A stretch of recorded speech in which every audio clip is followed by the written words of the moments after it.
every generation builds upon the other, and we all come in different frequencies. Now, our generation, the Gen X and Gen Z, we are quite similar in the frequency, right? That we have a lot of overlapping things. I remember some of my teachers, but usually as kids, we were so much more confident. It's just that society puts you down, schools puts you down, other like outside authority tells you this is right, this is wrong, and you just start feeling like you're crippling. We are coming out of this era, cross of planning, where the outer authority was important. Back in the days, it was like, oh, but it's a teacher, oh, but it's a doctor, oh, but it's a lawyer. There was like such a respect just because of their position. Today, people don't give a shit about stuff like this. Like, treat me as a human with respect. Mental health wasn't so important. Emotional well-being wasn't important. What was important was structure, discipline.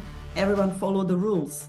It was just what it was. That's why I'm saying, like, our generation had, like, we are tough cookies, but we had to also rebuild so much. Yeah. I will never forget when my nephew went into the first grade, right? So it's a big thing in Germany. We all go there, like the family, and we all, of course, went. And as they were like, there was like a group of kids singing, in front of all the new joiners of the school. And it was so cute. And I could see my dad tearing up.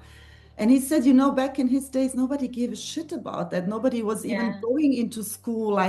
And I felt so sad because I thought, okay, our generation was rough, but imagine there, especially he grew up in a village in Croatia, not in a city.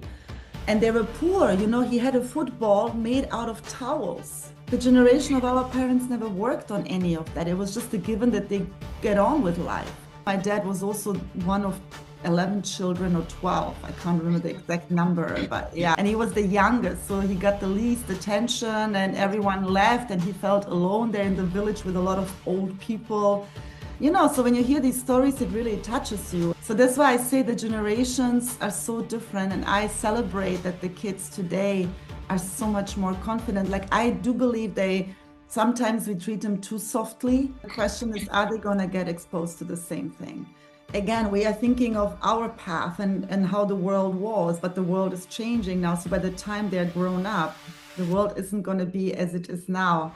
And then this generation of kids, they will all be on the same sort of frequency bandwidth, right? So they might not even have to go through what we did.